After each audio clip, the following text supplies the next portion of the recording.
de admisión, tipo de admisión, por supuesto. Eh, y vamos a ver, o sea, ¿por qué la respuesta? Vamos a hacer en la técnica de lectura el análisis y la síntesis del texto, pero lo que yo me voy a enfocar el día de hoy con ustedes es responder a las preguntas, pero buscando el porqué del asunto, ¿ok? Entonces, para eso vamos a necesitar más tiempo de esta lectura, así que voy a empezar de una vez, ¿ok, chicos? Bien, bienvenidos a los chicos que han entrado ahora ahí tengo a alguien más que me está pidiendo el acceso, Eric Soto, ya, me imagino es del grupo también, muy bien, ya, ya está. Entonces vamos a empezar, chicos, ya, con todo gusto. Eh, permíteme, permíteme hacer una pequeña introducción a la clase con un videito que he visto, eh, que lo tenía guardado y que me parece, dura nada, o sea, y da un mensaje extraordinario. Dura algo de 40 segundos, ya, no dura mucho. Pero yo quiero empezar la clase compartiendo este videito. Es del gran Roberto Gómez Bolaños, Chespirito. La definición que él tiene de héroe. ¿Qué es un héroe para él? ¿Quién es el héroe en realidad? ¿No? Pero la profundidad de su pensamiento. Quisiera empezar la clase con este pensamiento del gran Chespirito, que ustedes lo conocen seguramente, por si no te suena mucho, como el Chavo del Ocho, pues, el Roberto Gómez Bolaños Chespirito. ¿Ya? Quisiera compartirte este videito, así que, a ver, vamos muchachos, vamos.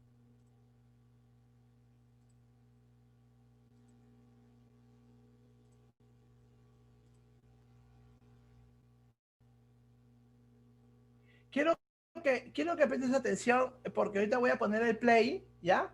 Y no dura mucho, ¿ya? Creo que 40 segundos o menos de un minuto, ¿ya? Pero el entrevistador se queda después pasmado con la respuesta que da Chespirito, no se lo esperaba. A ver, vamos a verlo, vamos a verlo.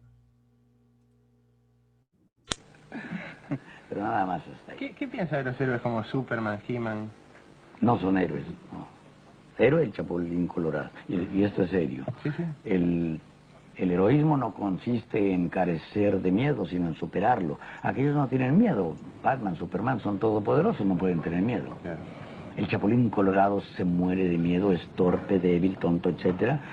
Y consciente de esas deficiencias se enfrenta al problema, ese es un héroe. Y pierde. Otra característica de los héroes pierden muchas veces. Después sus ideas triunfan. Pero mientras tanto el héroe, ¿cuántos fusilados conocemos? Es filosófico eso. ¿Oh? Yo pensé que era un autor cualquiera y es un filósofo. Sí. No contabas con su astucia. ¿Ah?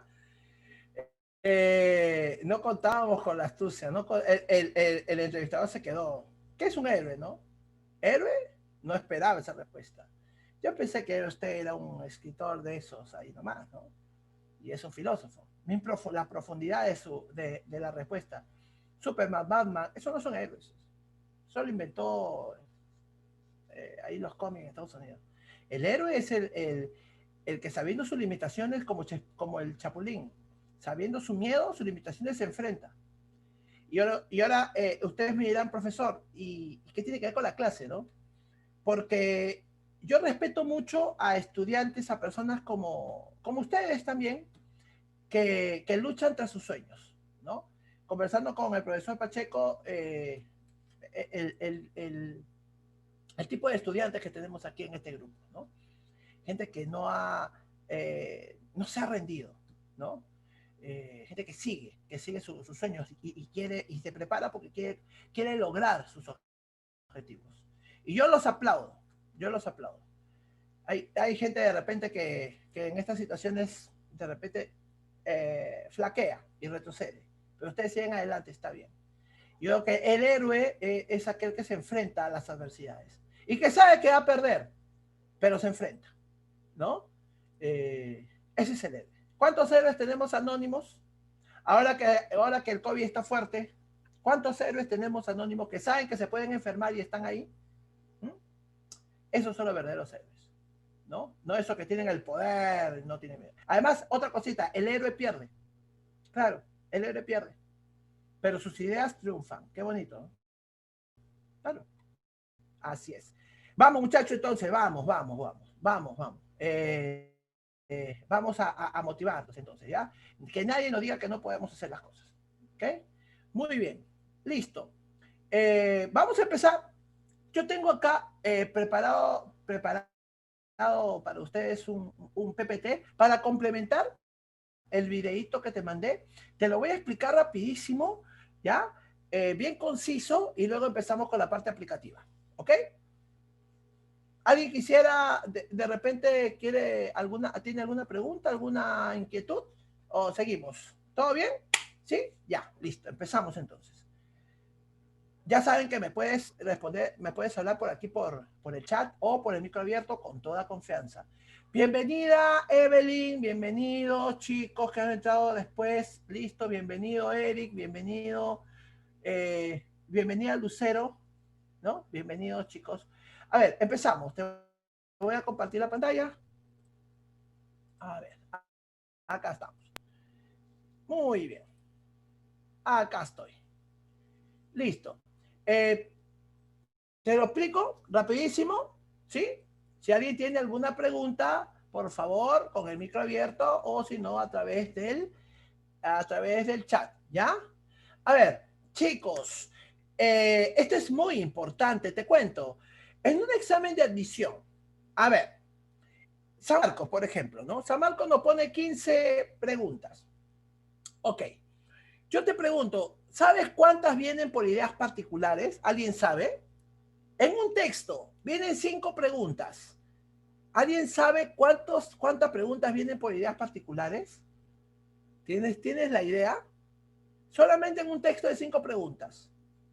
Porque la semana pasada habíamos trabajado ideas generales. Ok, y hoy día vamos a hacer ideas particulares. ¿Alguien tiene la idea? ¿Sí? Acá. Una. Clint me dice una pregunta por idea particular. ¿Cuántas preguntas por ideas particulares vienen? Ya, Clint me dice que una. A ver, ¿una opinión más puede ser? Elena dice 5. Ya, a ver, yo creo que se han ido a los extremos. Una es muy insuficiente y 5 es demasiado. Término medio, chicos. A ver, te cuento. Generalmente vienen de 3 a 4 preguntas en un solo texto. Ojo, ojo, en un solo texto te puede venir 3 o 4 preguntas por ideas particulares. Y si lo vamos a multiplicar por esos 3 textos, estamos hablando de 12 preguntas por ideas particulares. Ahora que está viniendo textos en inglés, que también te preguntan por ideas particulares. A ver, te explico. Las ideas generales, ¿no? Tema central, idea principal, frase resumen, nos puede venir en el texto, pero generalmente si ustedes revisan los últimos exámenes de San Marcos y en general el examen de San Marcos, te viene una pregunta, ¿no? O 2 a lo mucho. La mayoría de preguntas nos hacen a través de las ideas particulares.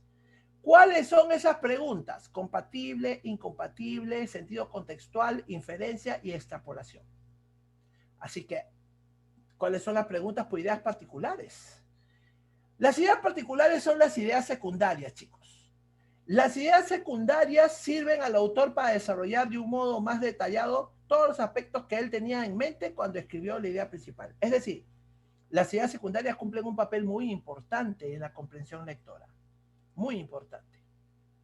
Las ideas secundarias, chicos, o particulares, cumplen 2 funciones importantes en el texto. Fundamentan y explican. Y ahí quiero decirte una cosa. La mayoría de textos, de tipos de textos que vienen en el examen de admisión, o son expositivos o son argumentativos. ¿Ya? Ahí tenemos que enfocarnos. La mayoría de textos que pone San Marcos en su examen de admisión son argumentativos, ¿no? De ahí está la labor o ahí está la función de la idea secundaria porque ellos van a argumentar, ¿no? Fundamentan las ideas secundarias. o son textos expositivos, y ahí está una de las características importantes de las ideas secundarias porque explican. ¿Ok?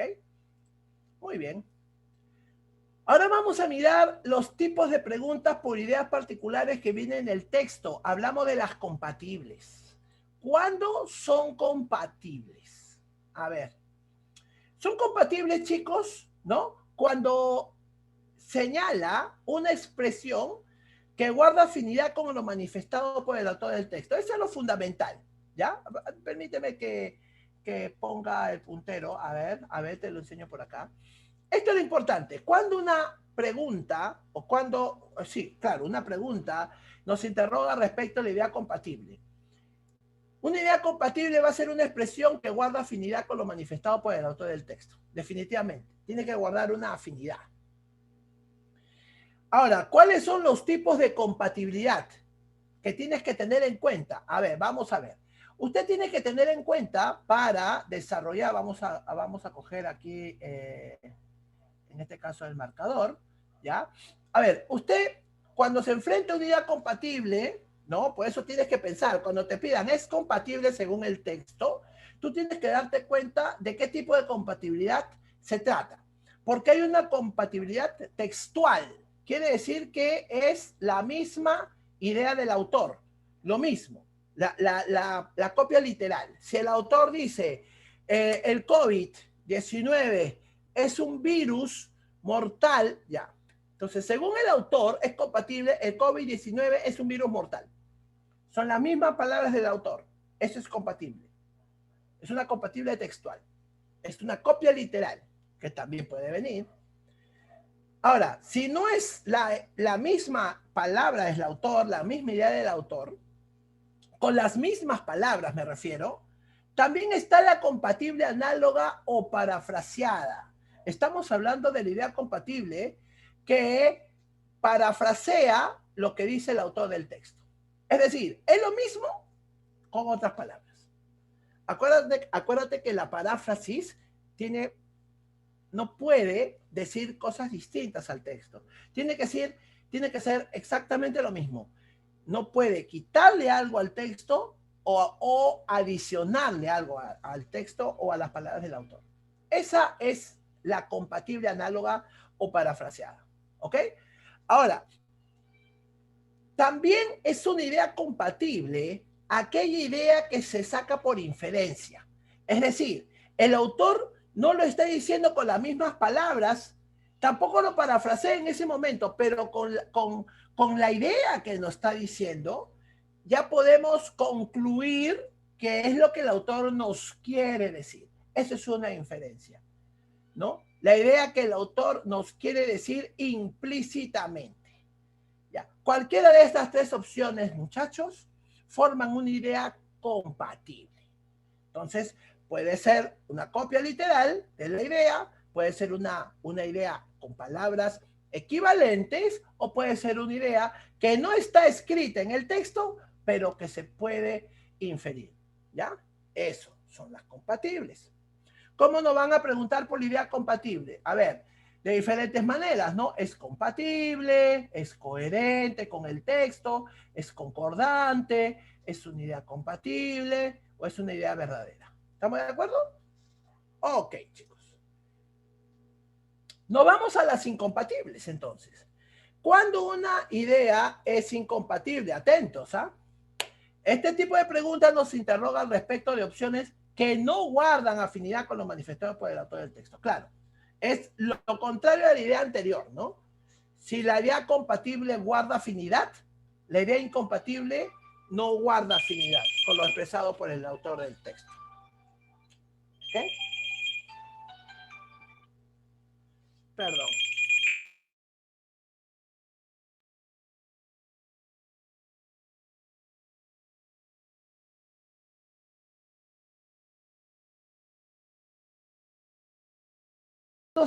Nos quedamos en las ideas incompatibles, creo que ahí estamos bien. Objetivo de la pregunta, estábamos aquí. Ok, aquí, ¿no? Estábamos hablando de las ideas incompatibles. Te decía que la idea incompatible es pues la idea que no guarda afinidad con lo manifestado por el autor del texto, ¿no? La idea no guarda afinidad, no guarda afinidad con lo manifestado en el texto. Ahora, así como tenemos tres tipos de compatible, la literal, la parafraseada y la inferencial, también tenemos tres tipos de incompatibles. Atentos, ¿ah? Mira, una idea es incompatible si es discrepante. Una idea es incompatible si está tergiversada o si está indeterminada. Hay que darnos cuenta qué tipos de incompatibilidad se trata, ¿ok? A ver, después te voy a decir una situación que pregunta San Marcos. A ver, te cuento. Una incompatible discrepante es aquella que se opone totalmente a la idea que dice el autor del texto, ¿ya? Es la idea contraria, ¿ya? Es la idea que se opone totalmente, es la idea contraria, es la idea que niega lo que está diciendo el autor, ¿no? Por ejemplo, rapidísimo, el autor habla de las bondades del café para la salud, ¿no? Y la idea incompatible diría que el café es la bebida más dañina para la salud, por ejemplo. Discrepante totalmente. La idea que niega totalmente al texto. En cambio, la tergiversada es una idea que también es contraria al texto, pero es parcial. O sea, estamos hablando de una negación parcial. Se opone, pero parcialmente. ¿Qué te quiero decir? Lo que te quiero decir es que la idea es como el teléfono malogrado, ¿no? La tergiversada es que te cambia una letra y se trastoca la información. Es decir, se desvirtúa la información, se desvía la información, ¿no? Esa es la tergiversada. Hay que tener cuidado con estos tipos de incompatible porque el autor nos puede poner la idea correcta, de repente casi toda la idea correcta, pero basta que le cambie una palabra o hasta una tilde si fuera posible y la idea se hace tergiversada, ¿ya? La tergiversada es la manera como la idea se sale del texto, ¿no? Por ejemplo, que el autor diga que Juan y Pedro, ¿no? Almorzaron en el mercado, ¿no? Almorzaron en el restaurante del mercado, ¿ya? Juan y Pedro almorzaron en el restaurante del mercado, ¿ya? La idea tergiversada sería que Juan y Pedro almorzaron en el restaurante junto al mercado. ¿Ves la diferencia? No es lo mismo del mercado que junto al mercado. Ya, ahí ya hay una distorsión de la información. Ligerita, ligerita, ¿ya? Pero ahí hay una distorsión. Porque no es lo mismo del mercado, porque el del involucra que está dentro, y junto al mercado involucra que está fuera, que es vecino del mercado. ¿Te das cuenta? Esa es la incompatible tergiversada. Tenemos que darnos cuenta de ese detalle, ¿ya? Ahí tenemos que ver los totalizadores también, ¿ya? Hay que darnos cuenta, hay que tener cuidado con eso. Y la otra incompatible, que también viene mucho en San Marcos, que también nos puede llevar a confusión, es la incompatible indeterminada. Es decir, el autor no lo afirma y no lo niega. En el texto, el autor habla de un tema que no lo cierra, ¿ya? Y esta idea sí toma una postura que el autor no la toma. Por ejemplo, hablando de las vacunas, que diga que la vacuna, ¿no? Va a llegar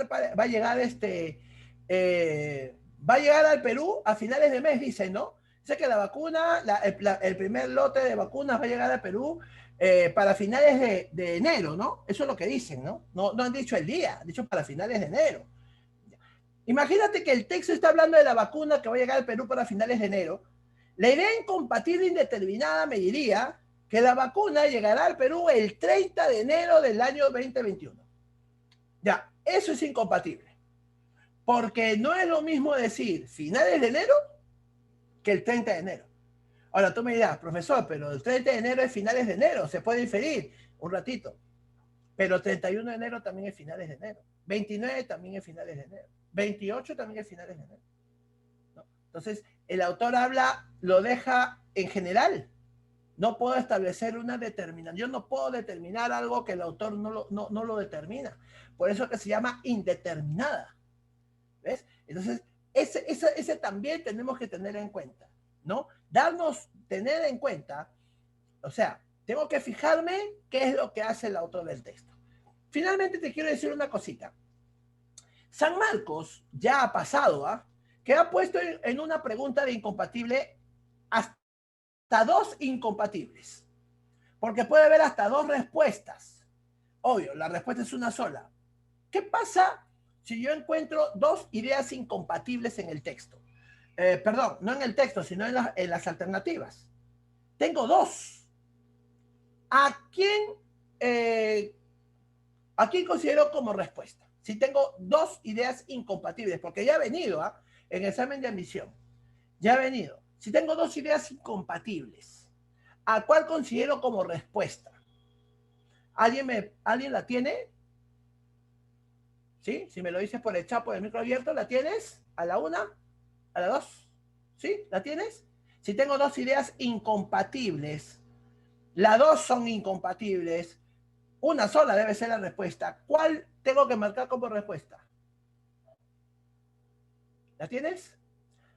Ya, yo te digo, a la más incompatible, a la que se aleja más del texto, te estoy hablando de la discrepante.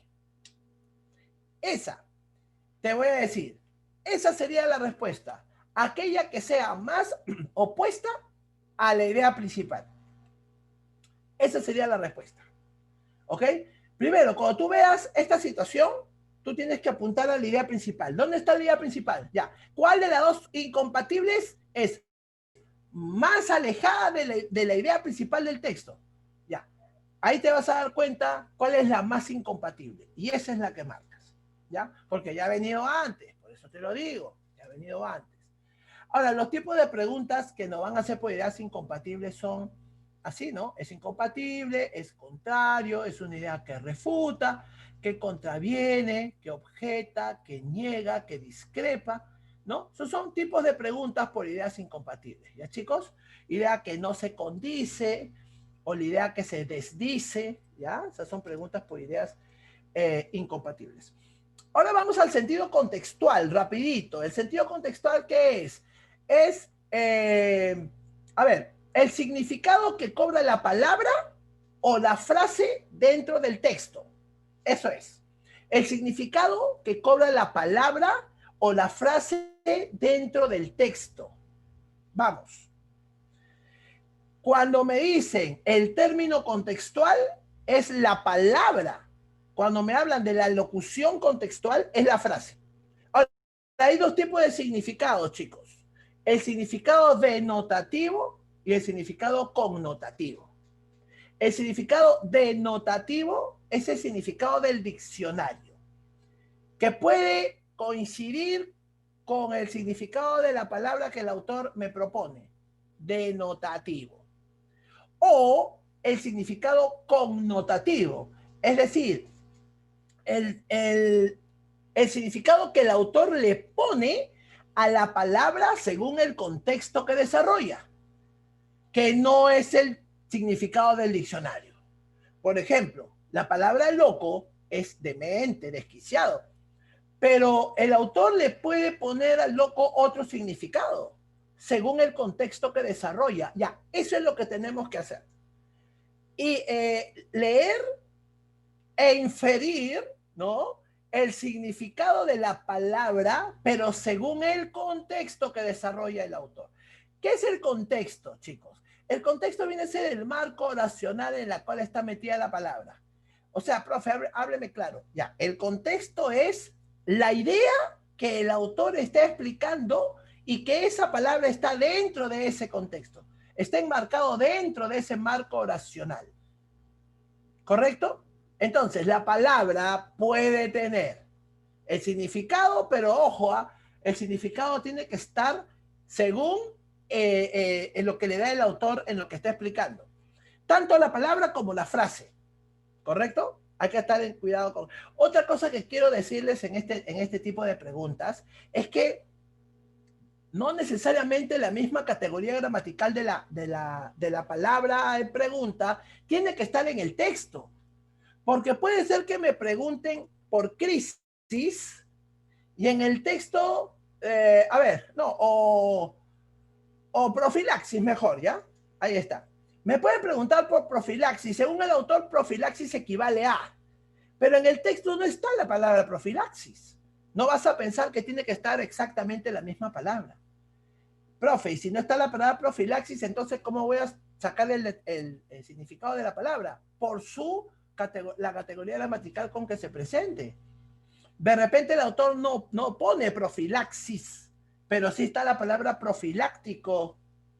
Entonces, esa es la palabra que tenemos que sacar el significado. ¿Ya? Ya, ahí quiero también que me entiendan. No necesariamente tiene que ser exactamente la misma palabra de la pregunta. Esa misma palabra de la pregunta no necesariamente tiene que estar en el texto. ¿Ya? Puede estar en otra categoría gramatical. ¿Ya? ¿Correcto? Hay que tener cuidado con eso. Y en cuanto a la locución, se refiere a la frase contextual, pues chicos, ¿ya? Muy bien. Bueno, acá hay un pequeño textito que habla sobre el halcón y acá hay una palabrita que podemos buscar su significado. Acá está la palabra planear, ¿no? Dice, por ejemplo, a los halcones les gusta comerse a otros animales. El halcón tiene alas largas. Ellos usan sus alas largas para planear por el cielo. Los halcones miran el suelo mientras vuelan por el cielo. Buscan algún animal para alimentarse. ¿De qué significa planear? Planear tiene varios significados, pero según este contexto, ¿qué será planear? Planear entonces será volar, ¿no es cierto? ¿Ustedes qué dicen? A ver, en la pluma, ¿qué cosa será planear en este contexto? ¿Qué me dices? A ver, a ver, a ver. Volar, ¿no? ¿Qué me dicen ustedes? Ay, perdón. Se me fue. Será volar. ¿Ustedes qué dicen? Sí, ¿no? Claro. Entonces, a ver, perdón. Ahí será. Planear, volar, pues, profe. ¿Y por qué y volar? Pues, ¿no es cierto? ¿Y por qué volar? Y me está saliendo mejor la letra, pues. ¿Por qué volar? Por el contexto, pues, ¿no? Dice, a los halcones les gusta comerse a otros animales. El halcón tiene alas, ajá, ahí está mi rastro verbal, alas largas. Ellos usan esas alas largas para planear. Pero ¿por qué yo digo que esas alas largas, yo digo que es volar? Porque ¿por dónde es? ¿Por dónde utiliza las alas? ¿Para irse por dónde? Por el cielo, ¿no? Entonces, si el halcón utiliza las alas para irse por el cielo, ¿qué está haciendo? Está volando, está volando. Entonces, eso es, así tenemos que sacar nosotros la palabra en contexto, ¿no? Es el mismo contexto quien te va a dar el significado de la palabra. ¿Ok, chicos? Muy bien, muy bien. Ahora pasamos a las inferencias. Esto es un tema o es una de las preguntas que nos causa un poco de dificultad muchas veces, la inferencia, ¿no? A ver, la inferencia, chicos, te lo voy a decir muy breve, muy conciso, muy preciso. La inferencia es la idea que no está explícita en el texto, pero, o sea, que está en el texto, que pertenece al tema que desarrolla el autor, pero que el autor no lo escribe. Hay dos tipos de ideas en el texto, chicos. Las ideas explícitas y las implícitas. Ya, y ahí te digo lo esencial. Lo explícito es lo que yo leo, lo que yo percibo, ¿no es cierto? Lo implícito es lo que se sobreentiende. Entonces, cuando nos piden, se infiere en el texto, es decir, que se sobreentiende. El autor no lo dice directamente, pero lo quiere decir. Inferir es llegar a una conclusión en base a la información que tenemos, chicos. La información que nos da el autor, ya, en base a esa información, voy a llegar yo a una conclusión. En base a esa información. Conclusión en base a la información que tenemos. Eso es inferencia. Por ejemplo, una chiquita, ¿no? Si Raúl sale del examen alegre, si sale de un examen alegre, es porque le ha ido bien, ¿no? O si un amigo que yo sé que es comelón, ¿no es cierto? Es comelón, le gusta comer mucho, pero salimos a comer y veo ¿Qué ha dejado la comida? Qué raro, ¿no? Puedo inferir varias cosas. No necesariamente me lo tiene que decir. Es la información que yo voy a sacar en base a lo que veo. Y otra cosita más que es importante. La inferencia se va a apoyar en tus conocimientos previos, muchachos. Si yo sé que mi amigo es comelón, conocimientos previos. Si yo sé que mi amigo es comelón y veo que no come, ahí puedo inferir varias cosas. Pero lo voy a inferir según lo que yo sé de él. Entonces la inferencia también tiene que ver mucho con los conocimientos previos. Y acá te voy a poner este esquema. La inferencia, chicos, es un proceso mental. La inferencia en el texto, ¿ah? Es un proceso mental. Ok. En la que vamos a construir un significado, o sea, la respuesta, ¿no? Ese va a ser la respuesta. Esto de acá, esto de aquí, es la respuesta al ejercicio, pues chicos, ¿ya? Es la respuesta al ejercicio. Esta construcción del significado es la respuesta a la pregunta de inferencia que me hacen. ¿Y cómo llego a esa respuesta? A partir de 2 puntos, chicos. De lo que estoy leyendo, ¿sí? De lo que estoy leyendo, porque yo no puedo sacar una inferencia si no lo saco de lo que estoy leyendo. De lo que estoy leyendo y de lo que yo sé previo a lo que leo. Eso te va a ayudar muchísimo. A partir de ahí sacas la inferencia, que es la respuesta que te están pidiendo en el texto. ¿Ok, chicos? Lo vamos a practicar, lo vamos a poner a practicar. Y aquí, en un examen de admisión, bueno, tú sabes que generalmente hay 2 tipos de inferencia, aunque 3, ¿ya? La deducción, la inducción y la extrapolación. Ya sabes que la deducción es el tipo de inferencia donde se utilizan las ideas de lo general a lo particular. Y la inducción es la parte contraria. Sacamos la idea de lo particular a lo general, ¿no? A ver, de lo general a lo particular, ya pues, a ver, todos los rumiantes son mamíferos, ¿no? Ya. Ok, todos los rumiantes son mamíferos. A ver, vamos a ver, vamos a ver. A ver, todos los rumiantes son mamíferos, ya. Entonces, ¿qué voy a inferir? ¿Qué voy a inferir? ¿Qué voy a inferir? Se infiere que la vaca es un mamífero. Ajá, la vaca es un mamífero. O que la cabra es un mamífero. A ver, ¿por qué yo creo? ¿Por qué yo tengo que inferir que la vaca es un mamífero? ¿Por qué? A ver, lo que leo. Todos los rumiantes son mamíferos. Conocimientos previos. La vaca es un rumiante. Yo sé que la vaca es un rumiante, mis conocimientos previos. Ok, si la vaca es un rumiante y yo leo que todos los rumiantes son mamíferos, ¿qué voy a inferir? Que la vaca es un mamífero. Entonces acá, para sacar esta inferencia, correcto, para sacar esta inferencia, vamos a ponerlo aquí, para sacar esta inferencia, entonces, yo que he puesto en juego mis conocimientos previos y lo que he leído, ahí está. Mis conocimientos previos, yo sé que la vaca es un rumiante. De lo general a lo particular, concluyo que es un mamífero. Ahí está. O que la cabra es un mamífero. General a particular, esa es deducción. De lo general a lo particular. Y la inducción es lo contrario. ¿No? La parte de contraria, de lo particular a lo general. Ok, chicos. Finalizamos con la extrapolación. Estos son los tipos de preguntas que nos hacen en el examen sobre la inferencia, ¿ya? Se deduce, se concluye, se infiere, se colige, se entiende. Estos son los tipos de preguntas, ¿no? Entre otras, ¿no?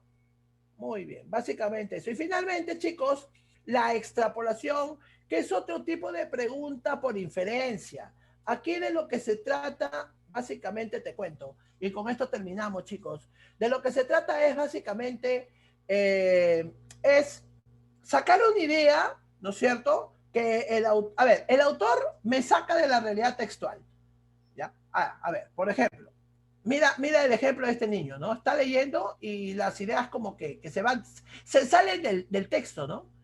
Claro, porque la extrapolación consiste en la medida en que presenta una condición que va más allá del texto. Es decir, el autor me saca de la realidad textual y me pone en un caso hipotético, una situación hipotética. ¿Qué pasaría si cambia alguna condición del texto? ¿Qué pasaría si cambia alguna situación que el autor me está explicando? ¿Qué pasaría? O sea, me saca de la realidad textual, ¿no? Es como que yo estoy en medio de una fiesta y me dicen, oye, tú, ven, ven. Ya. Me sacas de la fiesta y me pones en un segundo piso. Y veo las cosas desde arriba. ¿Qué pasaría? ¿Estás viendo esa situación? Ya, ¿qué pasaría si, a ver, en esa fiesta, ese grupo de personas no están? Ya, imagínate. O esa situación no se da, ¿ya? Entonces me saca de la realidad textual.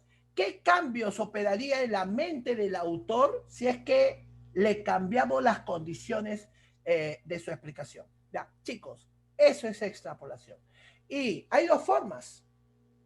Nos preguntan por la negación o por la suposición, netamente, propiamente. ¿Ya? La pregunta por la negación es, ¿qué pasaría si no? ¿Ya? Básicamente, ¿ya? El autor me está diciendo algo. ¿Qué pasaría si no se da eso que me dice el autor?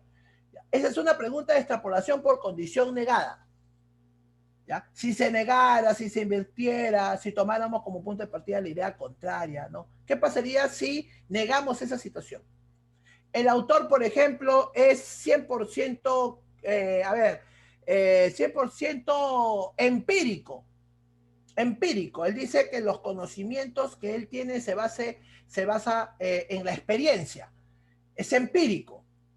A ver, ¿qué pasaría si no fuera tan empírico? ¿O qué pasaría si le diera la razón o bueno, dijera que algunas cosas se pueden obtener a través de la razón? ¿Qué pasaría?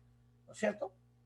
Entonces, eso es una condición negada. Y la última es la extrapolación propiamente dicha, la pregunta por condición supuesta, ¿no?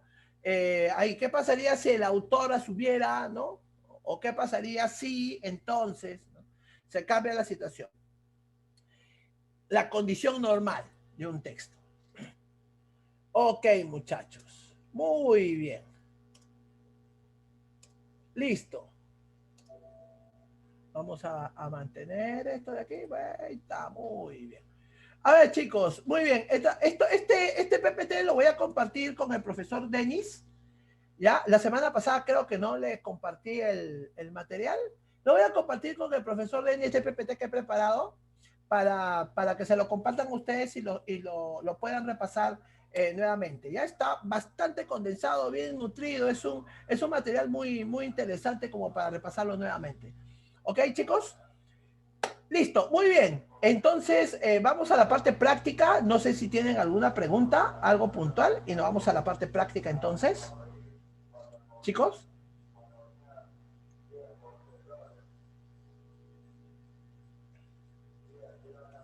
¿Todo bien? ¿Todo claro? ¿Sí? Ok. Entonces vamos a la parte práctica. Vamos a la parte práctica. Chicos, con toda confianza, por favor, ¿ya? Vamos. Vamos a la parte práctica entonces. A ver, acá lo tenemos. Acá lo tenemos. Eso, muy bien. Muy bien, muy bien. Acá lo tenemos. Vamos a leer el texto 1, ¿ya? Nos están pidiendo la pregunta por el sentido contextual. A ver, vamos a ver. Dice que el sentido contextual se produce cuando se fija el significado de una palabra importante en la lectura sobre la base de una definición o un término que pueda reemplazarla adecuadamente. Una variante interesante del ejercicio es cuando se pide establecer la antonimia. Ah, esto es importante, ¿ah? Chicos, ¿ah? Te cuento. No te puedes emocionar, cuidado. ¿Qué ha pasado? Ha pasado. Hay alguna variante de la pregunta. A veces estamos tan acostumbrados a hacer, a veces, no, por eso no hay que ser mecánicos. A veces nos acostumbramos tanto a leer, la palabra tal significa, la palabra tal connota, la palabra tal quiere decir, que no termino de leer la pregunta y ya quiero ya la respuesta, pero no sabes que te están preguntando por el opuesto. Ten cuidado, ¿ah? Por ejemplo, la número 1 dice, el sentido de la palabra extraño es, ya. Pero la número 2 dice, el antónimo contextual de estolidez. O sea, el antónimo, ¿ya? O sea, ahí hay que tener cuidado con la pregunta, hay que leer bien. A ver, chicos, vamos a buscar las palabras, ¿sí? A ver, ¿qué significa? A ver, ¿cuál es la respuesta? Para eso tenemos que ver, pues, el significado del contexto. A ver, chicos, vamos a leer, ¿ya? Vamos a ver, dice, enemigo. Confieso que he cavilado mucho aquella vez sobre esta palabra, y otros también lo han hecho. Otros que eran hombres tan sencillos como yo, y que tampoco habían aprendido la vida en los libros. Cuando entre algunos disponíamos de tiempo y podíamos juntar nuestras cabezas, habíamos comentado también lo que pensábamos al respecto. Decíamos, el enemigo es un hombre al que no conocemos, él tampoco nos conoce. Y sin embargo, es un enemigo porque lleva un uniforme cuyo dueño pretende destruirnos. Apenas nos hallemos frente a frente, trataremos de matarnos mutuamente y eso, a nuestro criterio, será muy extraño. En efecto, ¿por qué atentar contra la vida de alguien sobre cuya existencia ni siquiera teníamos conocimiento? Muchos de nosotros opinábamos de todo eso. Era una estolidez grande y que lo más prudente sería que si los señores oficiales de ambos bandos se encontrasen entre los dos frentes, se batiesen entre ellos y así terminasen con la guerra. Porque de todos modos, solo los señores sacarían provecho con ganar la guerra. Así decían unos. Pero había otros que protestaban golpeándose el pecho. ¡Qué diablos!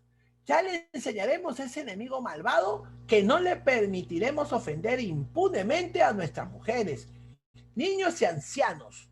Los aplastaremos, aunque nos cueste la vida, porque nuestros antepasados también fueron héroes y bravos guerreros, y nosotros tampoco podemos ser menos que ellos. Ajá, qué interesante. La palabra cavilado es pensado. Acá el autor del texto nos está narrando como la experiencia de un soldado. Un soldado pensaba y cavilaba y pensaba con sus compañeros, ¿quién es el enemigo? ¿No? Y decía, pero el enemigo es alguien que yo no conozco y sin embargo lo tengo que matar, porque si no, él me va a matar a mí. Pero es extraño, ¿no? Tratar de tener un enemigo que ni siquiera conozco, ¿no? Y eso, a nuestro criterio será muy extraño de atentar contra la vida de alguien sobre cuya existencia ni siquiera teníamos conocimiento. Es extraño, es raro matar a alguien que ni siquiera conozco, pero lo tengo que hacer porque así es la guerra. Y piensa el autor, ¿no? Pero lo tengo que hacer. Y nosotros, el autor opinaba, junto con sus amigos, ¿ah? Que todo eso era una estolidez. ¿Por qué yo tengo que matar a alguien que ni siquiera conozco? Mejor que los oficiales que están al mando, que muchas veces son oficiales de grado, ¿no? Pero a la hora de la guerra se van atrás, ¿no? Mejor que los oficiales se agarren entre ellos y que termine la guerra. A fin y al cabo, quienes se llevan la mayor parte de la guerra, los beneficiados de la guerra son los señores, ¿no? No nosotros. Entonces, mejor que se agarren entre ellos. Eso opinaba el autor del texto con sus compañeros, ¿no? Pero había otros, ¿no? Acá dice, ¿eh? Acá dice, pero había otros que protestaban golpeando. Otros decían, no, qué diablos, no, no, no, yo soy un soldado, yo soy valiente, ¿no? Y si mis antepasados también fueron valientes, yo no puedo ser menos que ellos. Que yo tengo que luchar por mi patria, ¿no? Ahí está, ¿no? El final, ¿no? Yo tengo que luchar por mi patria, voy a aplastar a ese enemigo, etcétera. Pero acá están las dos palabras contextuales, ¿no? La palabra extraño y la palabra estolidez, que me están preguntando acá, ¿no? ¿Qué significa extraño entonces? A ver, ¿qué significa extraño ahí, chicos? El sentido contextual de la palabra extraño, ¿qué es? ¿Qué me dicen ustedes? A ver, te veo, te veo. A ver, la E me dice Elena, la E, ¿no? A ver. La E. Muy bien. A ver, no me gane la. Ahí está. La E. Absurdo. La palabra extraño es absurdo. ¿Correcto? Correcto. Claro. Absurdo. Y la palabra estolidez, ¿qué viene a ser? ¿No? Pero me preguntan, ojo, estolidez es una tontería, ¿no? Me parece ilógico. Yo diría que es ilógico, ¿no? Matar a alguien que ni siquiera conozco, ¿no? Muchos de nosotros opinamos que todo eso era una estolidez grande y que Lo más prudente sería que si los señores, claro, o sea, una estolidez, o sea, ¿cómo voy a matar a alguien que ni siquiera conozco? Me parece algo ilógico. Ya, eso es. Eso es estolidez, algo ilógico. Pero lo contrario es estolidez. ¿Qué sería? ¿Qué me dicen? La A. La 2. Ah, Elena me dice que es la C. Sindéresis. Ah, interesante. ¿Qué es la sindéresis? ¿Y qué me dice Evelyn? La A, un marasmo. A, significado de palabra, chicas. Significado de palabra. Ajá. ¿Qué cosa es? ¿Qué es la sindéresis? A ver. ¿Qué es la sindéresis? ¿Alguien me puede decir qué es la sindéresis? A ver.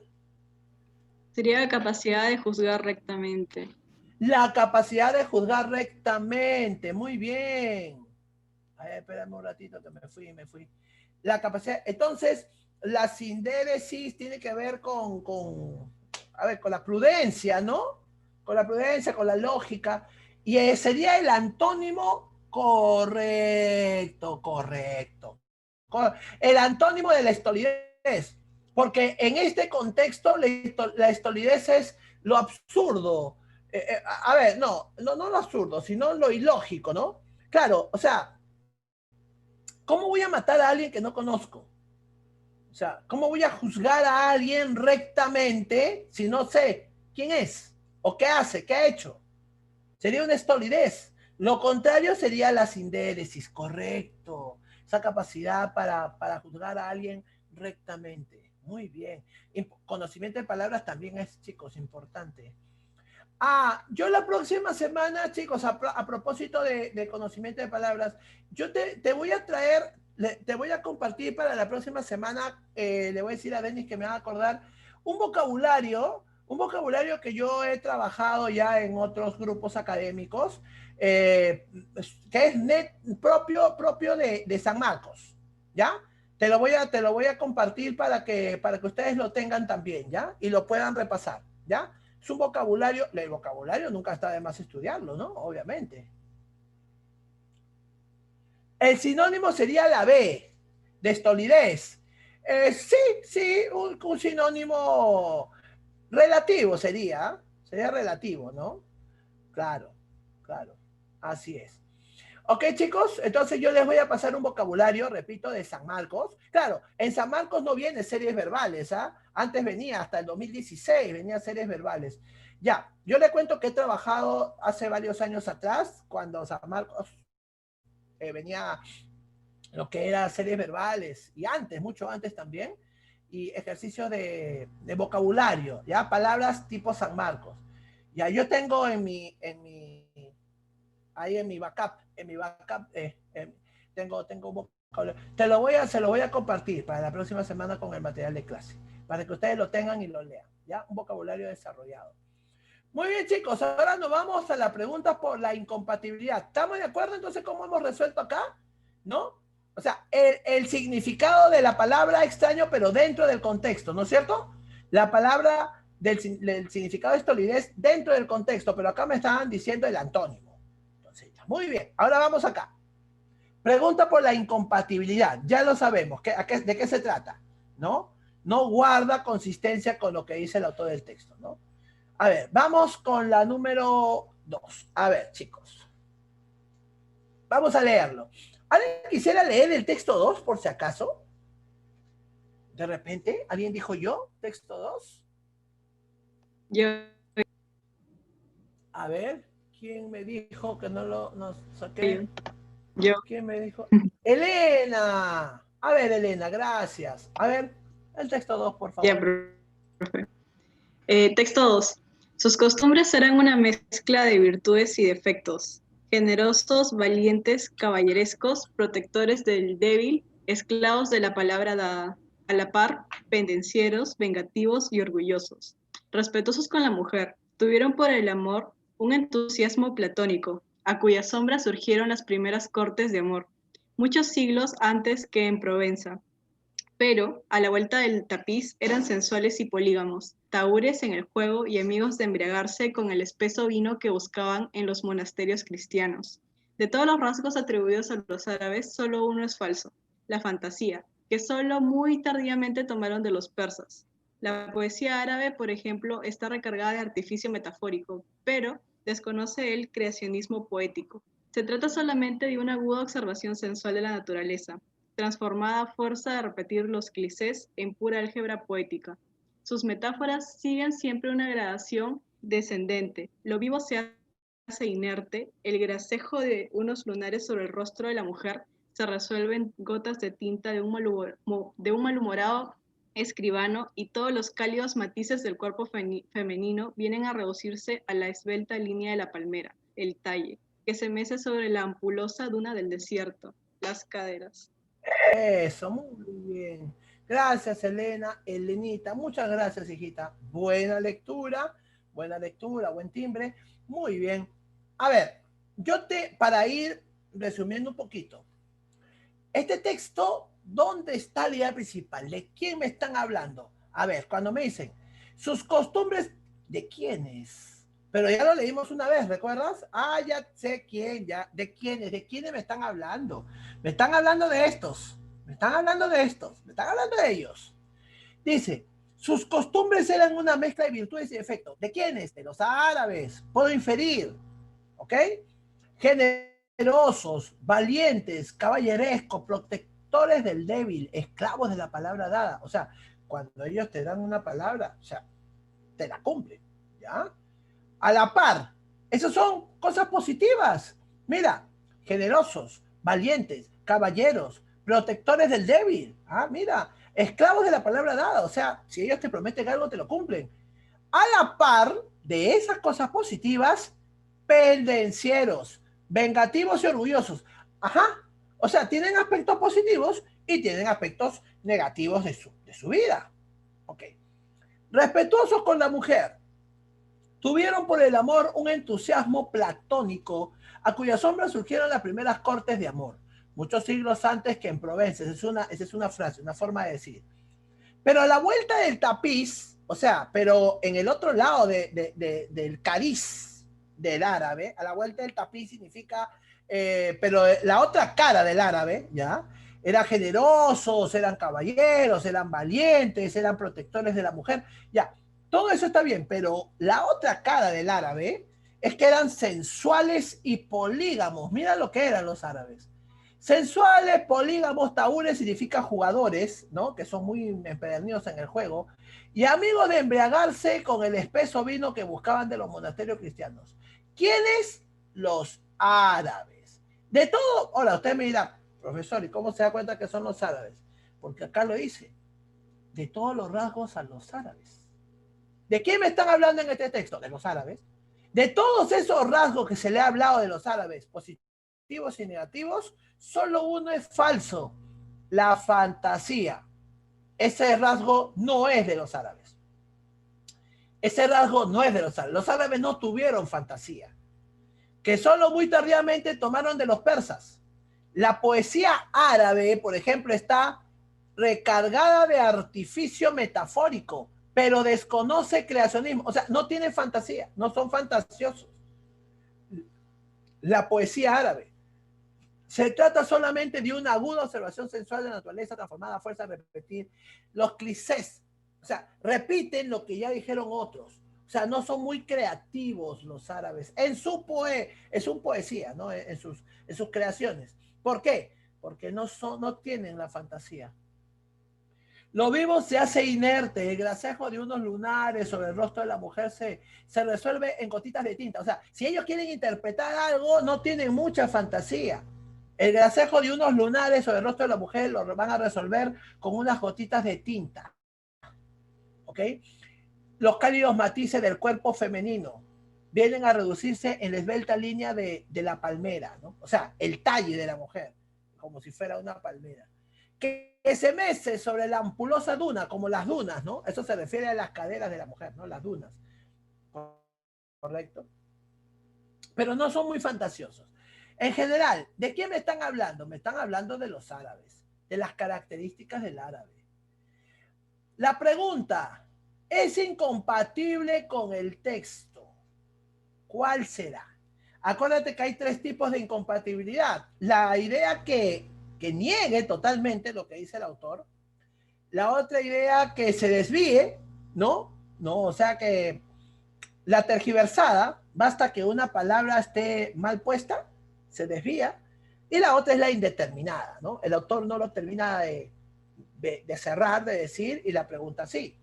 A ver, chicos, ayúdenme, después de haber hecho este análisis cortito del texto 2.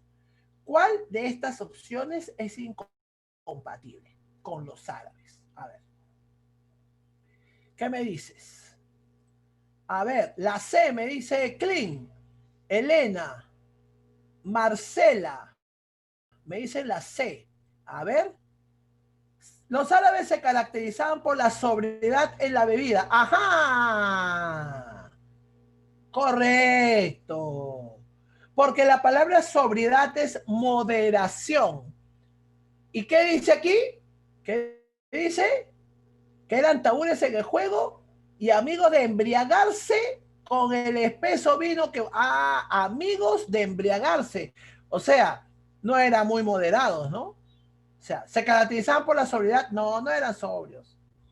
Correcto. Muy bien. La C. Todo lo demás sí es compatible con el texto, ¿no? Manifestaban afición por el ornato metafórico, sí.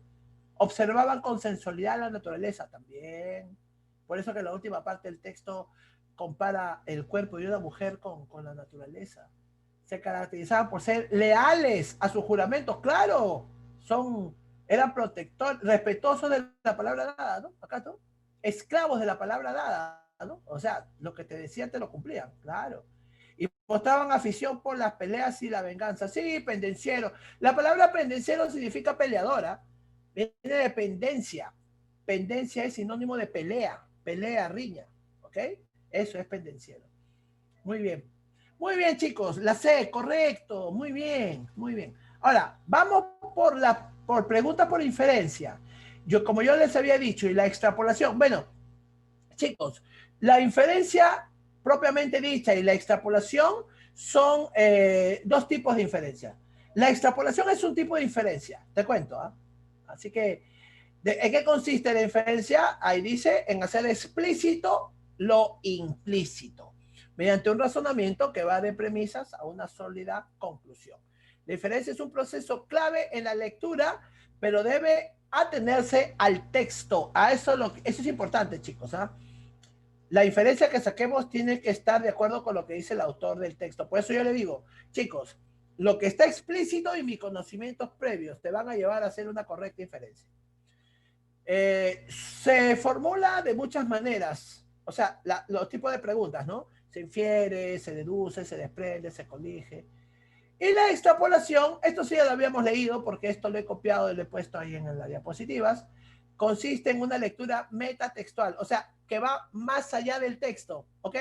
Meta es más allá, ya que nos saca de la realidad textual para ponernos en un aspecto hipotético. Entonces, acá tenemos, chicos, un textito en las cuales vamos a practicar la inferencia, ¿sí? Para ir de frente al texto 4, que es el texto ya tipo examen de admisión.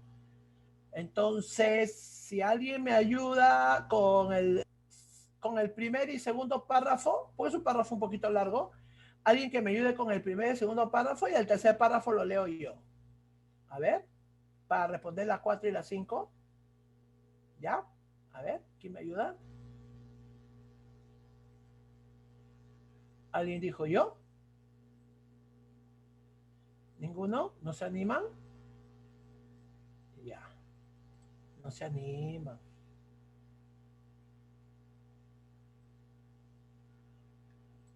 Ya. Con confianza. Ya, a ver.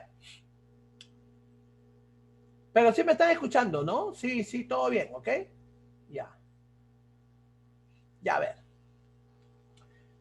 Vamos a leer. Dice, la pérdida de diversas capacidades lingüísticas por parte de un adulto, por lo demás normal, es un hecho trágico de consecuencias tan devastadoras como la ceguera, la sordera o la parálisis, que a menudo la acompaña. Al estar privado de la posibilidad de comunicarse a través del lenguaje y otros canales relacionados con este, el individuo queda segregado del mundo de los significados. La pérdida del lenguaje es bastante infrecuente en personas jóvenes, que son menos susceptibles a muchas de las causas de las lesiones cerebrales, pero se vuelve cada vez más común con el avance de la edad.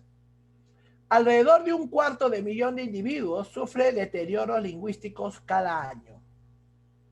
El alcance y la duración de la incapacidad lingüística varía mucho, pero un porcentaje significativo de los individuos afectados queda con deficiencias permanentes.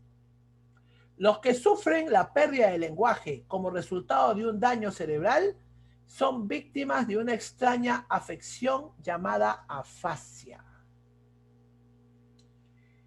Los individuos afásicos no siempre son inmediatamente reconocibles. Un paciente a quien entrevisté hace poco parecía perfectamente normal cuando entró en la habitación. Contador jubilado, de 72 años, bien vestido y de buen aspecto. Respondió a mis primeras preguntas en forma apropiada y con una rapidez que sugería que no tenía ningún problema.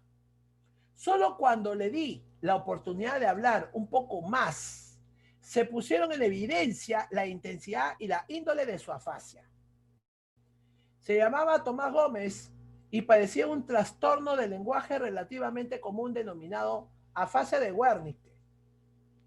Los pacientes con este trastorno no tienen ninguna dificultad para producir habla. Por el contrario, sus palabras fluyen con demasiada libertad y a veces cuesta hacerlos callar.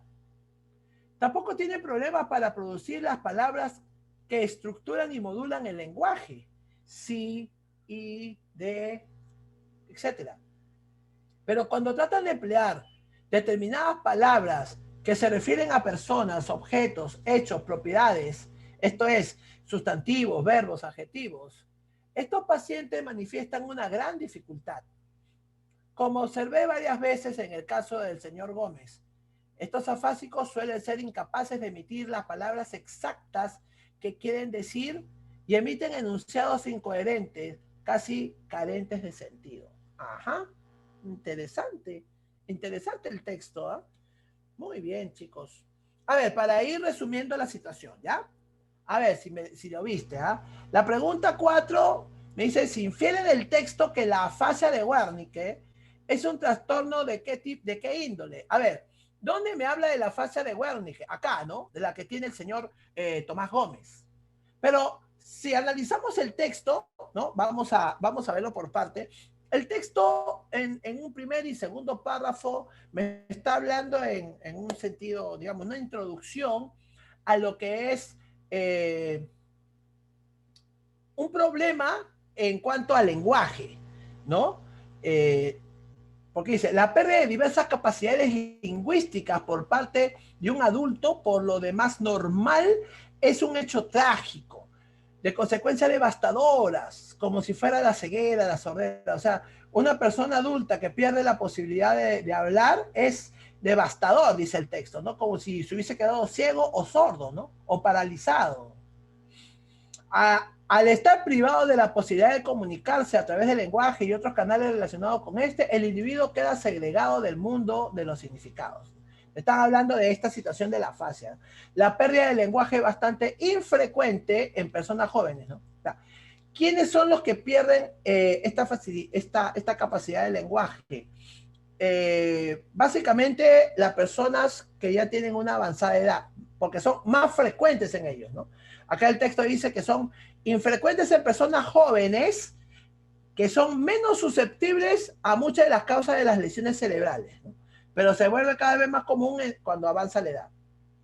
Y acá hay un dato, ¿no? Alrededor de 250 000 de individuos sufren deterioros lingüísticos cada año, ¿no? Entonces, todo esto que el autor está hablando hace una introducción a lo que quiere decir. Los que sufren la pérdida del lenguaje como resultado de un daño cerebral son víctimas, esto es, ¿no? Esto, ¿no? Esta parte, ¿no? Quiere hablar de qué es la afasia.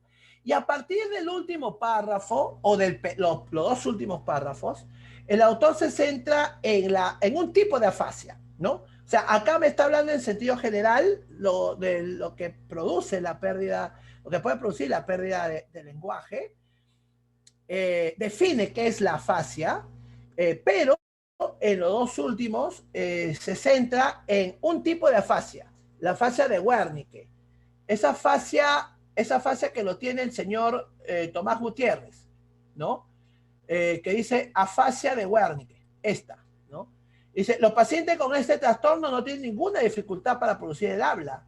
Por el contrario, las palabras fluyen con demasiada libertad. O sea, la persona que tiene afasia de Wernicke, uno en un primer momento, como dice el autor del texto, no se percata que sufre, que tiene el problema. Pero, ¿cuándo se evidencia el problema? ¿Cuándo el autor se da cuenta de que tiene afasia de Wernicke? ¿No? Porque dice que no se dio cuenta al inicio, pero después dice tampoco tiene problemas para producir palabras que estructuran y modulan el lenguaje, pero cuando tratan de emplear determinadas palabras que se refieren a personas, miren, acá viene el problema, ahí. O sea, cuando quieren estructurar una palabra, una frase, una idea, no hay problema y son fluidos, ¿no es cierto? Pero ahí viene el punto de quiebre, ¿no? Cuando tratan de emplear determinadas palabras que se refieren a personas, o sea, sustantivos, ¿no? Objetos, hechos, o sea, adjetivos, verbos. Cuando tratan de hacer eso, ahí se dan cuenta del problema que tienen, ¿no? Por eso, la pregunta dice, se infiere el texto que la afasia de Wernicke es un trastorno de qué índole, chicos. ¿De qué índole? Acá tenemos que inferir, definitivamente, ¿ah? ¿De qué índole? Acá está. ¿Qué me dicen ustedes?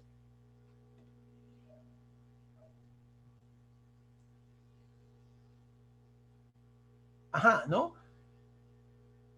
Emiten enunciados incoherentes, casi carentes de sentido. Ajá, carentes de sentido. O sea, en vez de expresar lo que quieren decir, ¿no?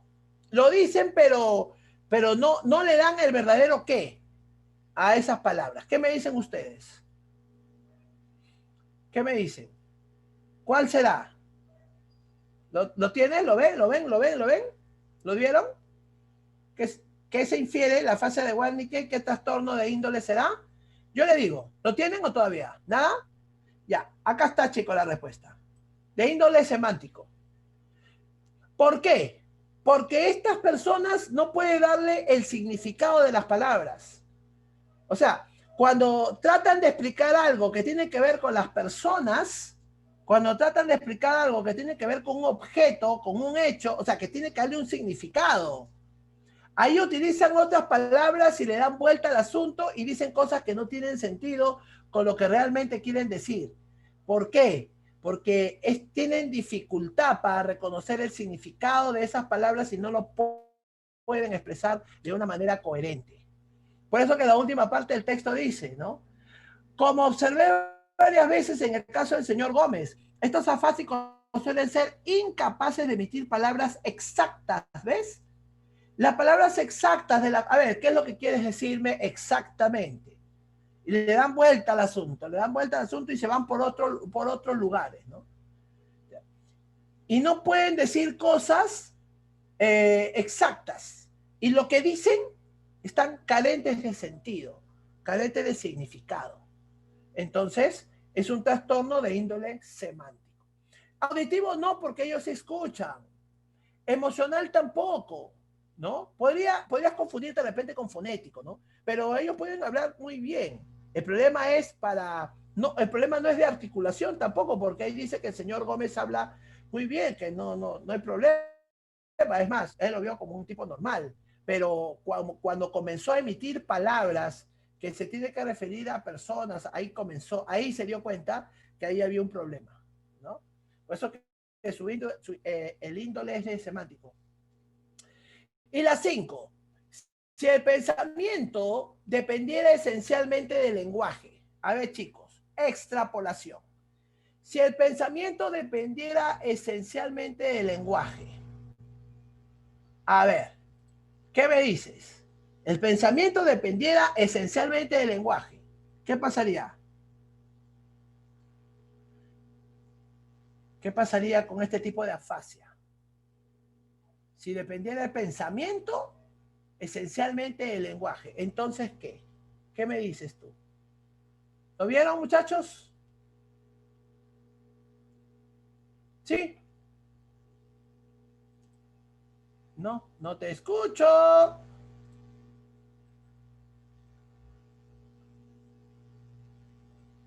ver, no, nada.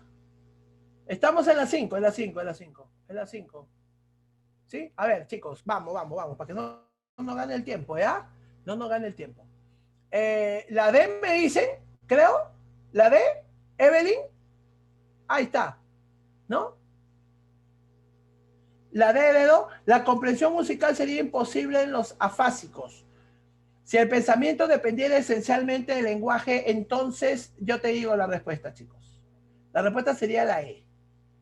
La respuesta sería la E. ¿Por qué? Mira, extrapolación, ¿ah? Si el pensamiento dependiera esencialmente del lenguaje, como es lo que pasa que ¿qué pasa con este señor Gómez, no? Puede expresarse de repente de muchas cosas, pero eh, tiene una dificultad para mencionar personas, para mencionar hechos, personas, objetos, hechos, propiedades. Así tiene dificultad para eso. Ahora, ¿qué pasaría si el pensamiento dependiera esencialmente del lenguaje? ¿No? Una fascia grave, ¿no? Más grave de la que tiene de repente el señor Gómez, implicaría un deterioro cognitivo general. ¿Sabes por qué? Una fascia grave, ¿ah? Porque hay un deterioro cognitivo, pero solamente para el señor Gómez, ¿ah? Hay un deterioro cognitivo, su afasia tiene un deterioro cognitivo, pero ¿dónde? Cognitivo es de conocimiento. En cuanto esto, en cuanto a referirse a sustantivos, verbos o adjetivos. Ahí hay un deterioro cognitivo, hay un problema del conocimiento de esas palabras. Pero cuando se refiere a esas palabras nada más, hay un deterioro cognitivo. Leve, pero bueno, digamos, que cuando se refiere a esa palabra no se puede expresar muy bien, muy fluidamente, ¿no? Y dice cosas incoherentes. Pero ¿qué pasaría, ¿no? Si fuera más grave la situación, ¿no? Porque ahí dice que el Señor se expresaba muy bien, digamos, pero ahí se dio cuenta que esto tenía el problema, ¿no? Ok. ¿Qué pasaría si fuera más grave su afasia? El deterioro cognitivo sería más general, pues, ¿no? Más general, nivel más general. Ok, chicos. A ver, vamos con el texto número 4. Los dejo 5 minutos, a ver. A ver, los dejo, a ver, ¿cuánto? 8 minutos. Y me dan las claves. A ver, el texto 4. ¿Ya? Apuntamos a ver, quiénes son los que nos dan la clave, a ver cómo es la respuesta. En el texto, te comparto nuevamente. ¿Tienen el texto ustedes, no, chicos? A ver, los voy a dejar solitos. Los voy a dejar solitos, a ver. Léeme, a ver, el texto 4, ¿sí? El texto 4. Y le voy a preguntar a cualquiera, a ver, ¿ah? A ver, a ver. A ver, tengo 5 preguntitas, a ver. A ver, ¿qué tal? ¿Qué tal? A ver. Y me dan las claves, ¿ya? Y después yo le digo si es correcto o no y vamos a buscar. Ok. ¿Leemos el texto, chicos? ¿Sí? A ver. Vamos a leer, chicos, vamos a leer. 8 minutitos, vamos.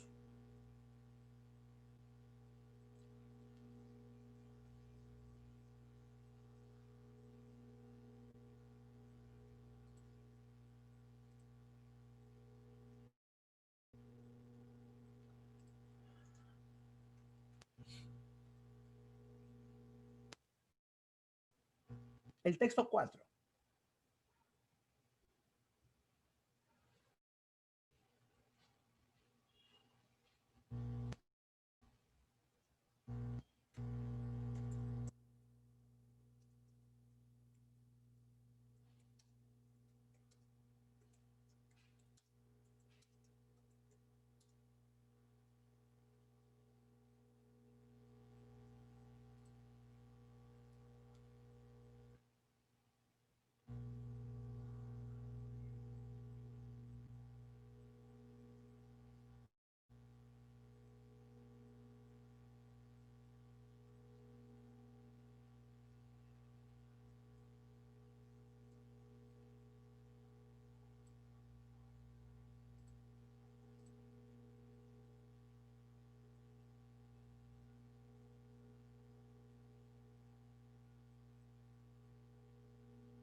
Listo, chicos. A ver, me estoy comunicando con algunos de ustedes para preguntarle ahí cómo van, cómo están.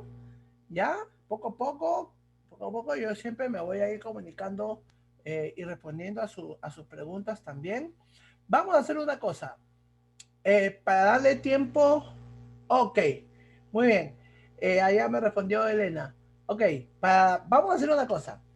Vamos a leer el texto, que no está nada fácil, ok, comprendemos ahí, pero acuérdense que ningún texto se tiene, si le aplicamos la técnica, ¿ya? Del subrayado y del subrayado, del análisis, de mirarlo parte por parte, ¿ya? Ningún texto se tiene que resistir. Así que vamos a leer el texto. Voy a compartirles la pantalla, ¿ok? Yo te tengo, a ver, vamos a compartir la pantalla. Vamos a leer el texto 4 y luego vamos a leer la parte analítica del texto 4, ¿ya? Y ahí quiero que me ayuden con sus respuestas, ¿ya? Ahí me dicen quién me puede dar la respuesta, ¿ya? A ver, vamos a leer. A ver, dice, cuando los científicos se enfrentan a un problema complejo y difícil, tratan de encontrar una forma sencilla de pensar en él. Elaboran entonces lo que ellos llaman un modelo para representar el mundo real. Mira, modelo para representar el mundo real. El punto clave es que la elaboración de un modelo implica hacer suposiciones sobre la forma que el mundo funciona. ¿Cuántos más factores se trata de incluir? Tantas más suposiciones serán necesarias hacer y más complicado resultará el modelo. El problema es que a medida que esas suposiciones se multiplican, empiezan a quedar sepultadas en un gran cúmulo de terminología técnica y se vuelven inasibles para el público en general, o sea, incomprensibles. Para predecir lo que pasará con el clima, por ejemplo, dice, con el clima, ya tienen que verlo cada uno con más, por ejemplo, los científicos tienen que construir un modelo de la atmósfera. Los científicos ven la Tierra como una máquina compleja, cuyas diversas partes se combinan para producir el conjunto. Así el océano tiene un papel importante en la determinación del clima. Lo mismo ocurre con los hielos del mar, la humedad del suelo, la emisión superficial de radiaciones, las nubes y muchos otros factores, cada uno de los cuales se tiene que representar con su propio modelo. Esto significa que, a fin de predecir el clima, se tendrá que construir lo que llamaremos un mini modelo de cada uno de los sistemas de la Tierra, asegurándonos de que funciona como es debido, para enlazarlo después con el modelo general del clima. Cada uno de los mini modelos, como cualquier otro modelo, lleva incorporado ciertas suposiciones. Una vez que hemos reunido todos nuestros mini modelos, ya podemos emprender la tarea de realizar los cálculos. Y aquí empieza la diversión. Ok. A ver. Vamos a verlo ahora desde otro punto. Vamos a verlo desde el punto, vamos a analizarlo. Y al analizarlo, te comparto acá está. Acá tenemos el mismo texto, pero ya analizado. A ver, por ejemplo, ¿qué cosa he hecho? He agarrado el texto y he subrayado la parte más importante. Entonces, ¿de qué me está hablando? Me están hablando del trabajo científico. ¿Qué pasa con los científicos? Ojo, al trabajo científico. Cuando los científicos se enfrentan a un problema complejo y difícil, ¿ok? Cuando ellos se enfrentan a un problema difícil, tratan de encontrar una forma sencilla de pensar en ese problema difícil. Entonces, ¿qué pasa cuando los científicos se enfrentan a un problema difícil? Elaboran lo que ellos llaman un modelo de esa situación difícil, ¿ok? Arman un modelo, pero vamos a buscar acá. Ahí. Arman un modelo, ¿ok? Entonces ellos elaboran un modelo de ese problema que quieren investigar, ¿correcto? Ahora, el punto clave, lo he subrayado acá, el punto clave es que la elaboración de un modelo científico implica hacer suposiciones, ¿correcto? Sobre la forma en que el mundo funciona. Cuanto más factores se trata de incluir a ese modelo, tantas más suposiciones serán necesarias hacer y más complicado resultará el modelo. Entonces, cuando los científicos se enfrentan a un problema, ¿qué hacen? Elaboran un modelo de ese problema. ¿Para qué? Para estudiarlo por partes, como quien dice, ¿no? Como nosotros ahorita estamos analizando el texto por partes. Muy bien, pero ¿qué pasa? Pasa que hay que hacer suposiciones ese modelo, pero mientras más suposiciones, ¿no? Mientras más hipótesis, ¿no? Le salga al científico sobre el modelo que han hecho, el modelo se hace más complejo, más complicado. Mientras más suposiciones, más complejo y más intrincado está, ¿no? Cuanto más factores se trata de incluir el modelo, más suposiciones serán necesarias hacer y más complicado es el modelo.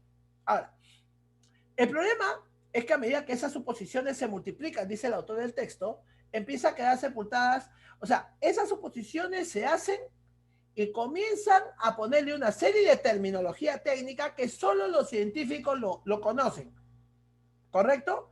Y eso se vuelve incomprensible para el público en general. Es decir, si ellos quieren explicar el problema de algo, mientras lo hacen a través de un modelo, pero mientras más factores le pongan a ese modelo, más suposiciones van a hacer y más terminologías le van a poner. Cuando eso se vuelve así, se vuelve complicado para el público en general, que no manejamos, obviamente, la terminología científica. Eso es lo que dice el texto. Ahora, para predecir lo que pasará con el clima, por ejemplo, a ver, como qué problema se puede estudiar. Ya, como que qué problema se puede estudiar. Por ejemplo, para predecir lo que pasará con el clima. Ya está, ahí está. Por ejemplo, este es yo lo resalto con rojito porque ese es el ejemplo de un problema complejo y difícil que un científico puede enfrentarse, ¿ya? Entonces, ¿qué pasa si tiene el problema del clima? ¿Qué es lo que tiene que hacer el científico? Ya. Si el científico tiene la situación del clima, ¿qué hacen los científicos? Tienen que construir, ¿no es cierto?, un modelo de la atmósfera. Recuerda que ¿qué hacen los científicos? ¿Qué hacen los científicos? El científico, cuando se enfrenta a un problema, tiene que construir un modelo de ese problema. ¿Correcto? Entonces, tiene que construir un modelo de la atmósfera. ¿Para qué? Para saber qué pasará con el clima. Ahora, los científicos ven la Tierra como una máquina compleja cuya diversas partes se combinan para producir el conjunto, ¿no? Entonces, así el océano tiene un papel importante con el clima, lo mismo ocurre con los hielos, etcétera, ¿no es cierto? Ahora, esto es importante, ¿eh? Esto significa que a fin de predecir el clima, que es lo que hace el científico, se tendrá que construir lo que llamaremos un mini modelo. Es decir, al modelo general se lo tiene que tomar por partes, ¿no? Porque si quiere predecir el clima, primero tiene que saber qué pasa con los componentes del clima, ¿no? Entonces, tiene que a ese modelo general tiene que fraccionarse para verlo por parte. Y esas partes se llaman mini modelos. Es como nosotros tenemos este texto, ¿no? Para entenderlo mejor, lo estamos viendo por partes. Del todo el texto, por partes. Ya, el científico hace lo mismo. Para predecir lo que pasa con el modelo general, que es el clima, lo tiene que mirar por partes. Y a esa parte le va a llamar mini modelo. ¿Correcto? De cada uno de los sistemas de la Tierra. Asegurándonos que esos mini modelos funcionan como es debido. Si es que esos mini modelos funcionan como es debido, recién los científicos lo van a enlazar. ¿Correcto? A ver, voy a estudiar el clima, pero tengo que estudiar los océanos, tengo que estudiar la Tierra, tengo que estudiar los mares, ¿correcto?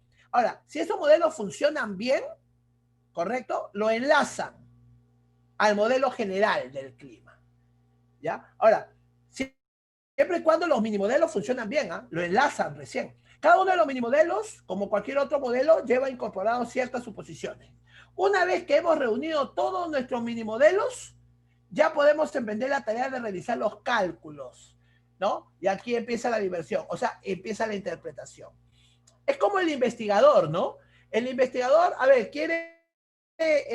yo te digo, por ejemplo, por experiencia, un historiador, ¿ya? Quiere trabajar sobre un tema determinado, pero para ello tiene que ir estudiando parte por parte y tiene las fichas En las fichas ha puesto su investigación sobre, a ver, por ejemplo, no sé, yo te diría un trabajo que hable sobre, a ver, el trabajo informal en el Perú. ¿Desde cuándo está? Porque si hablamos de trabajo informal, tenemos que precisar de cuándo a cuándo, ¿no? Ya, el trabajo informal, el Perú en el siglo XX. Ya, en el siglo XX. Listo. El trabajo informal en el Perú en el siglo XX. Ya, bien. El siglo XX.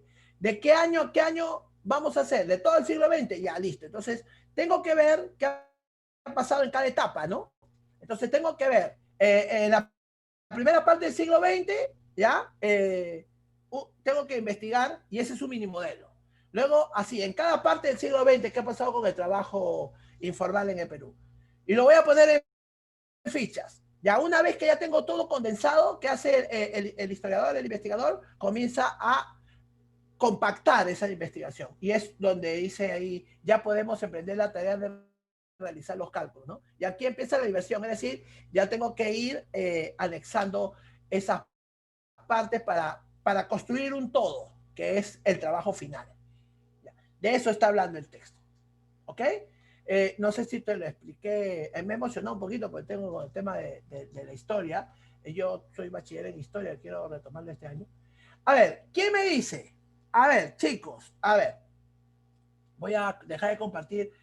A ver, ¿quién me dice la número 1? A ver, ¿quién dice, profesor? Yo le digo la clave de la 1. A ver, ¿quién va? ¿Quién me dice? Vamos. La 1, Evelyn. A ver, Evelyn.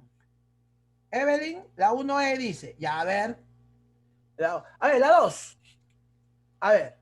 No, no hubiese dicho la clave. Ya, Evelyn, por privado me la ha pasado. Ya, Evelyn ya me dio su clave. A ver, ¿quién me dice la 2? O sea, con convicción, ya con la explicación de repente que yo te he dado, ya te quedó más claro. A ver, ¿cuál es? La 2. Vamos, vamos muchachos. ¿Quién me dice su clave la 2? Evelyn ya me dio su clave. A ver, otro. A ver, yo lo puedo decir. A ver, vamos. Elena. A ver, Elena. ¿Tu clave es la 2, Elenita? Evelyn ya me pasó su clave 2 también. Elena, ya te copié. Elena. Ajá, ya está. Gracias, Elena. A ver, Clean, ¿la 3 la has hecho? ¿Me puedes dar tu clave en la 3? Clean. A ver, ¿qué dices? ¿O no? Clean, ¿tu clave en la 3? ¿Qué dices? Por privado me puedes pasar. O de repente me dices, de repente no lo has captado bien. O sí, claro, no sé. A ver, ¿qué me dices, Clean? ¿La tienes? Dime si no, sí o no, nada más, no te preocupes. Clean, no me escucha Clean, creo. Ay, ¿quién me da la 3? Vamos, Sebastián, vamos. A ver, Sebastián, la 3. ¿Qué me dices? ¿La has hecho, Sebastián? Ahí está, la 3, ya. Muy bien, Sebastián. A ver, ya está, muy bien. Listo. A ver, Mildred Guerrero, ¿qué te parece? La 4, Mildred. Ahí está. Evelyn ya lo tiene todo completo ya. Muy bien. Mildred. A ver, Mildred, la 4. ¿Me das la 4? ¿La cara de la 4 la tienes, Mildred?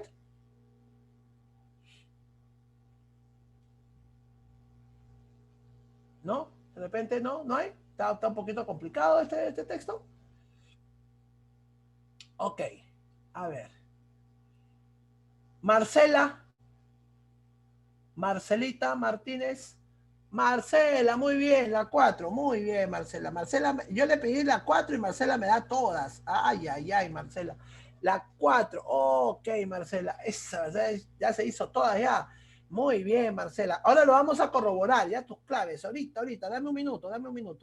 Vamos a corroborar. Y si tienes alguna pregunta, con toda confianza, Marcela. A ver, tengo la clave de Evelyn, la 1, tengo la clave de Elena, la 2, tengo la clave de Sebastián, la 3, tengo la clave de Marcela, la 4. Muy bien.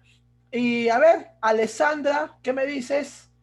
Clint, Alessandra, Mildred, Francisco, ¿qué me dices? Lucero, Eric, cualquiera de ustedes, a ver quién me dice la clave de la 5. Ah, muchachos, vamos, vamos. ¿Se animan? ¿Nada? Bueno, tomamos entonces, a ver, Sebastián. A ver, ya Sebastián se lanza, me dice. Ya está. Vamos a verla. A ver, vamos a verla. Tenemos el tiempo. Si tienen alguna pregunta, a ver, ya copié la clave de Sebastián y la clave de Marcela, ¿ya? A ver. Sebastián me ha pasado su clave la 5 y Marcela también me ha pasado su clave, ¿ya? Marcela me dice una clave distinta a la de Sebastián. A ver. Vamos a ver, me gusta esto, vamos a verlo. Marcela me da una clave distinta a Sebastián. A ver, vamos a ver. Ahora yo te voy a mostrar la pantalla cuáles son las claves pues, de este texto. A ver, vamos a ver.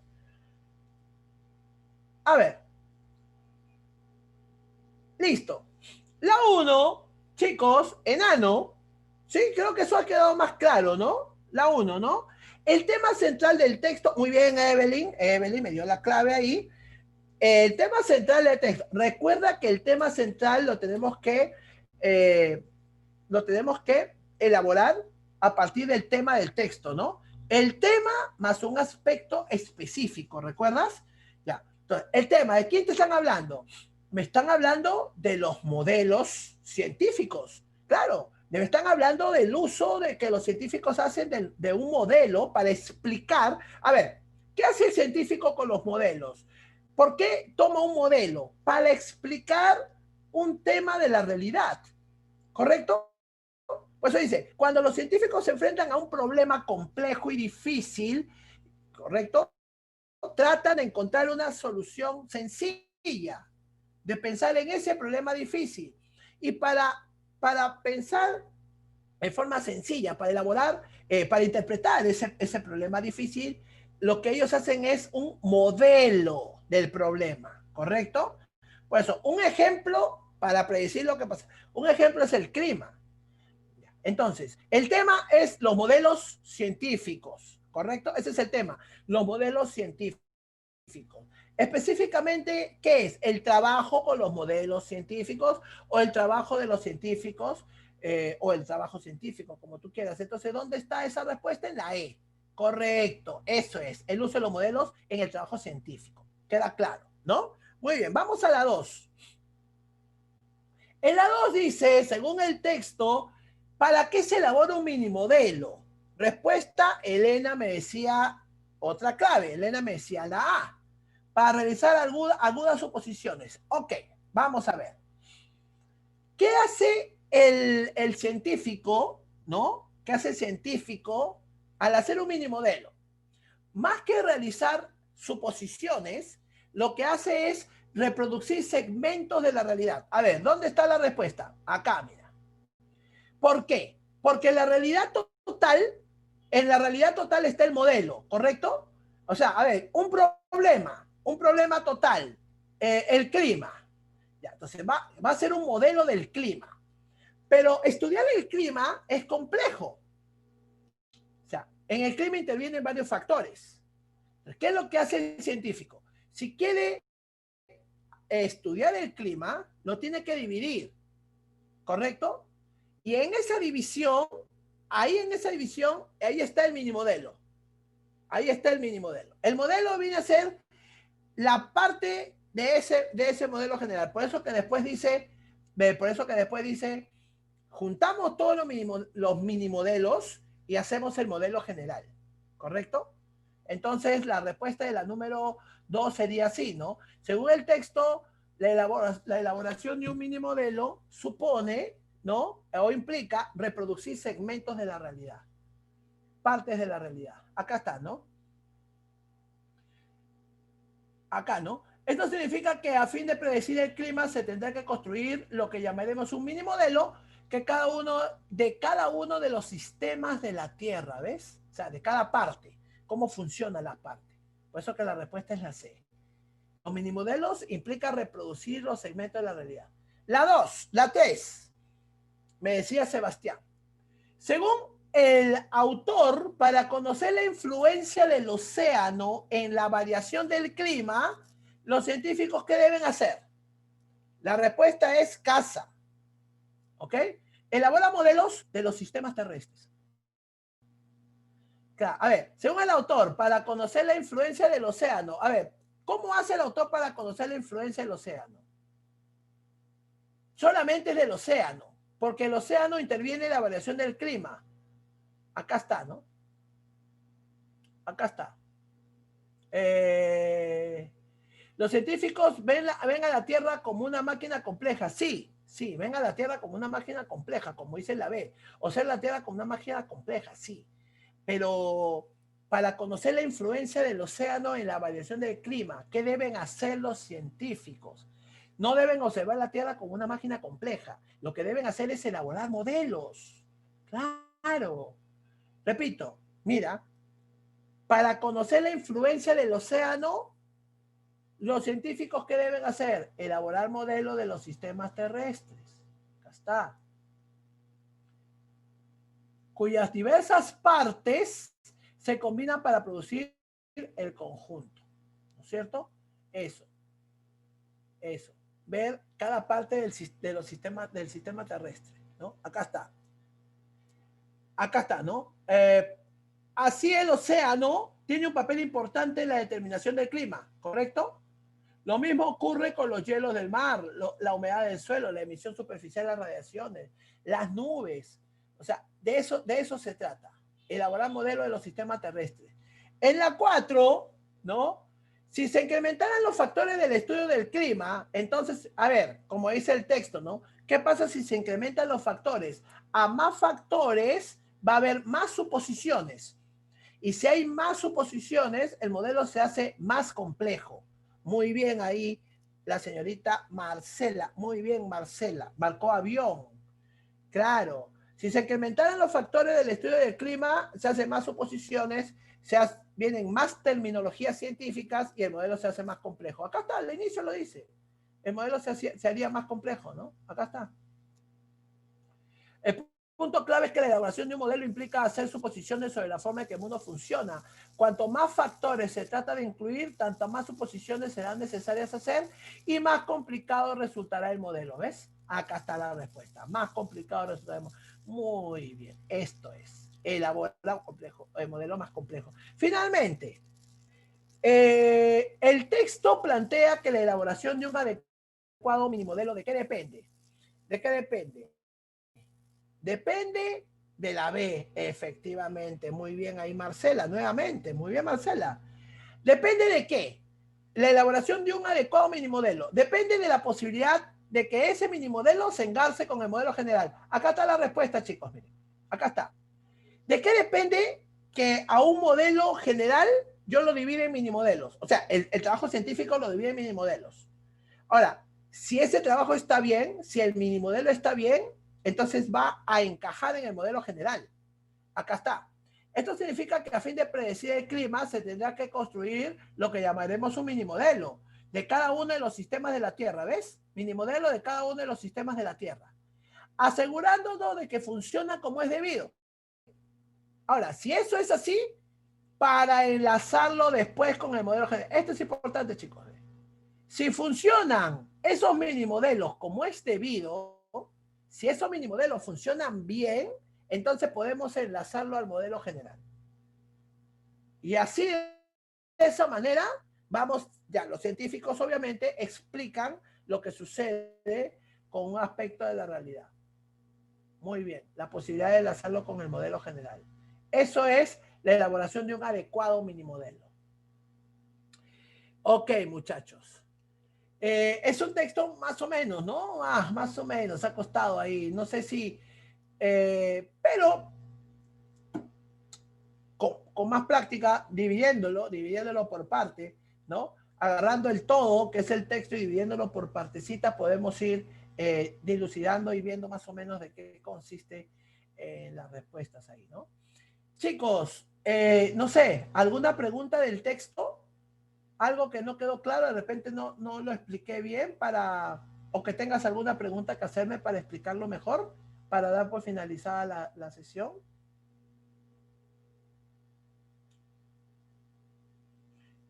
¿Qué les pareció el texto? Complicadito, ¿no? Pero para el nivel que tienen ustedes, ¿correcto? ¿Sí? ¿Alguna pregunta, muchachos? No se me desanimen, ¿ah? Vamos.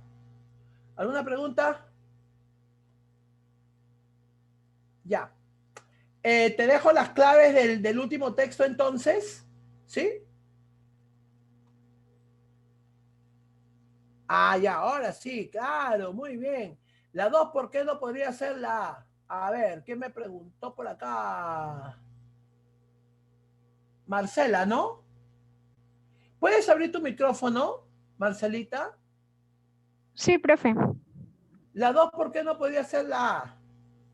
Sí, esa es mi duda. No lo Ya, entiendo. a ver, déjame que lo comparta. La 2, ¿por qué no podría ser la A? Ok. Ya, a ver, ¿tú qué marcaste, Marcela? La... Ah, perdón. Sí, tienes razón. Claro, ya. A ver, rapidísimo. ¿Por qué marcaste la A? Dice, la elaboración de un minimodelo implica realizar agudas suposiciones. ¿Sabe dónde? A ver, ¿por qué? ¿Por qué? Cuéntame, rapidito. Profe, creo que ahí la palabra aguda no sé, o sea, yo pensé, estaba en el texto, lo estaba leyendo Ajá. y estaba explícitamente, porque decía suposiciones que realizaba, pero ahí en la alternativa dice agudas. Eso cambia, ¿no? Eso. ¿Te diste cuenta? Muy bien, muy bien.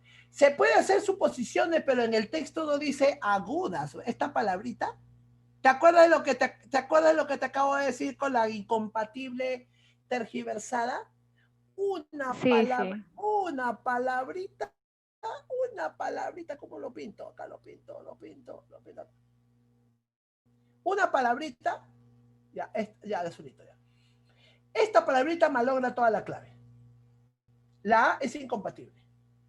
Porque el texto dice que hay que hacer, el trabajo de los científicos es hacer modelos, y de los modelos dividirlo en minimodelos, pero no dice hacer agudas suposiciones. Ahí está el Ahí clave. cambia todo, Por eso que, entonces. claro, ahí cambia todo. Ahora, te explico por qué es la C. La elaboración de un minimodelo, ¿qué implica? A ver, acá lo dice. ¿Dónde habla el autor de los minimodelos? Porque hasta acá habla del modelo, por ejemplo, el clima, etcétera. ¿De dónde empieza a hablar el autor de los minimodelos? Acá, ¿no?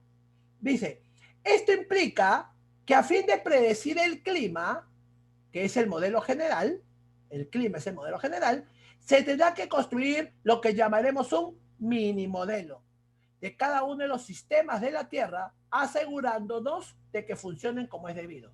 Entonces, según el texto, la elaboración de minimodelos implica reproducir las partes de la realidad. En este caso, la realidad sería el clima. Porque si se va a hacer un modelo del clima, la realidad sería el clima. El modelo general sería el clima. Y los minimodelos serían segmentos o partes de esa realidad. Partes del clima. Por eso dice segmentos de la realidad. ¿Correcto? Sí, Eso es. ya lo entendí. Gracias, profe. Ok. Chicos, ¿y por qué no me preguntan así con eso? Ya. De eso se trata. Mira, vamos a hacer una cosa. La próxima clase, ya, mucho hablo, creo yo. Ya, la próxima clase, la parte teórica, es que yo quiero que la parte teórica te quede fuerte. Voy a ser más conciso todavía, o si fuera posible, voy a grabar la parte teórica, te la voy a dar para que tú lo vayas viendo antes de la clase, y empezamos de frente con la práctica. ¿Qué te parece? La próxima semana. De esta manera que podemos intercambiar mejores opiniones. ¿Estamos de acuerdo? ¿Chicos? ¿Sí? Listo. Gracias, Elena. ¿Te dejo las claves del último texto? ¿Sí? Ok. Entonces, gracias. Te dejo las claves del último texto. Apunta, apunta. O lo hacemos la próxima semana. ¿Qué dices? Lo traes resuelto y la próxima semana comenzamos con ese texto. Ahí está. También puede ser, ¿ah? ¿Sí? ¿Chicos? 5 minutos, ya me pasé. ¿Sí? Entonces, lo dejamos acá. Te dejo el último texto que está bastante interesante. Y la próxima clase, ¿qué vamos a hacer? Máximo, pero no me voy a demorar más. A ver, según el sílabus, nos toca... déjame ver si la próxima semana nos toca fundamentos para la comprensión lectora. Ah, ya está, claro, la intención comunicativa y el contexto. Ya, está bien, ya eso prácticamente lo hemos hecho. Ya está bien. Fundamento, la situación comunicativa, la intención comunicativa y el contexto. Ya, eso prácticamente ya lo hemos hecho ahora con el contexto. Falta la intención comunicativa. Te lo explico rapidito y empezamos la parte práctica. ¿Ya? Muy bien, chicos. Y vamos a empezar con la resolución de este último texto que está bastante interesante. Empezamos con ese texto. ¿Ya? Para eso ustedes ya vinieron, ya lo tienen resuelto. Ya lo tienen resuelto. Ok, chicos. Gracias por estar ahí. Hoy día no sé si es mi percepción o es el texto de los minimodelos científicos que los ha golpeado ahí, ¿no? O no sé, no los he sentido muy participativos en este texto, pero recuerden ustedes que aquí estamos para compartir las opiniones en cuanto a la comprensión del texto. La próxima semana, repito, y con esto me voy, me comprometo a hacerlo más práctico, digamos, ¿ya? La parte teórica también me permite ser más cortito y hacemos de frente más aplicativo, ¿ya? Listo. Los dejo con mi estimado Denis. Chicos, muchas gracias. Gracias por todo. Y nos vemos la próxima semana, Dios mediante. Acá los espero. Muchas gracias. Listo, Yair. Muchas gracias a ti, mi hermano. Gracias por tu aporte, por tus aportes. Gracias. Listo, mi hermano. Un abrazo. Listo. Chicos, bien.